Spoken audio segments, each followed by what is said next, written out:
Single dad defends a paralyzed poor girl accused of shoplifting. He never knew her father was a millionaire. The fluorescent lights of the Westfield Mall hummed overhead as David Carter adjusted the strap of his worn backpack, his 10-year-old daughter, Lily, tugging at his hand. "Dad, can we get ice cream after?" she asked, eyes wide with the kind of hope only children can carry so effortlessly. David smiled faintly. "If we have enough left," he said, glancing at his nearly empty wallet. Life hadn't been easy since his wife passed 2 years ago. Between his night shift at the warehouse and caring for Lily, every dollar counted. But he'd promised her a normal Saturday, mall trip included. So here they were. Near the electronics kiosk, a commotion erupted. A security guard loomed over a girl in a wheelchair, her thin frame trembling. Her blonde hair hung over her face, but David could see tears streaking her cheeks. "I didn't take it," she sobbed, voice cracking. "I swear." The guard held up an iPad. "Security footage shows you slipping it into your bag."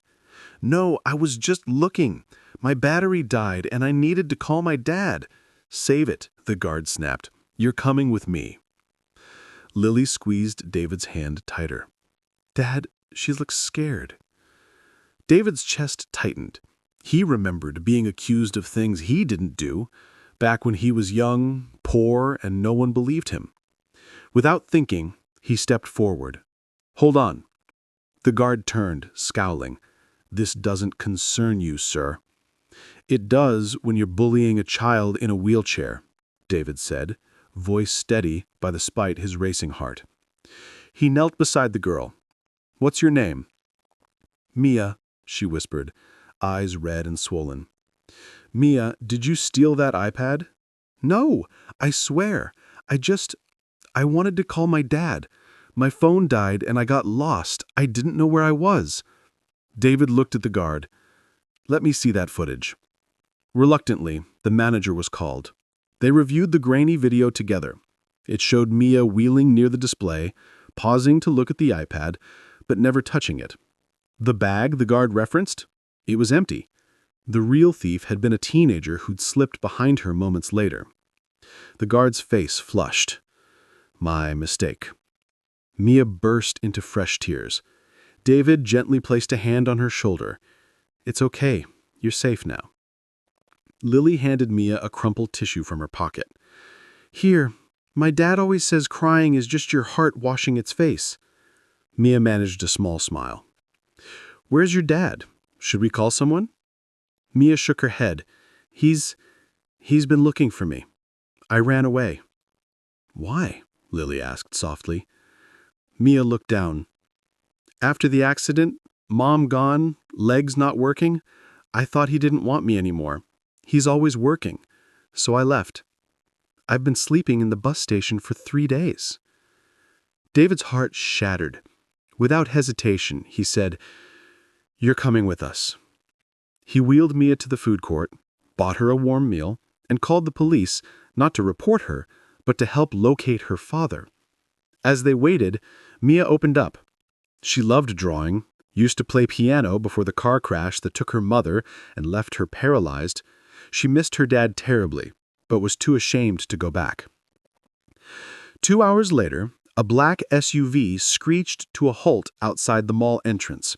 A man in a tailored suit, disheveled, eyes wild with panic, rushed in, flanked by 2 officers.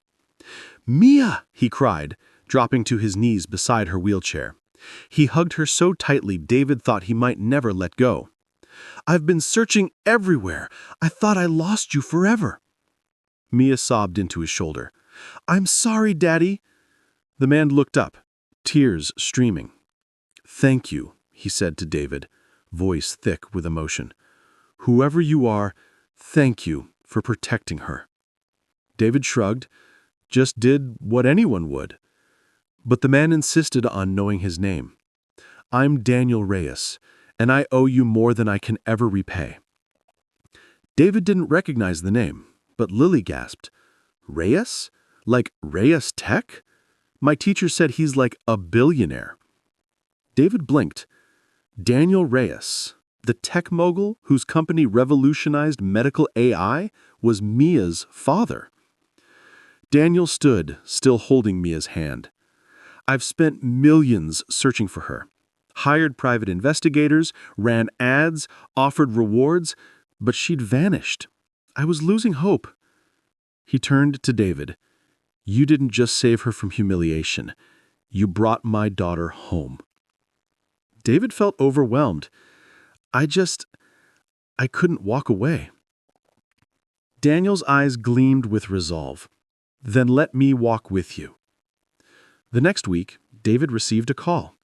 Daniel had set up a trust fund for Lily's education, paid off David's debts, and offered him a flexible, well-paying job at Reyes Tech, remote options included, so he could still care for his daughter. But more than that, the two families became friends. Mia and Lily bonded over art and ice cream. David and Daniel found common ground in fatherhood, loss, and second chances. At Mia's welcome home party, Daniel raised a glass.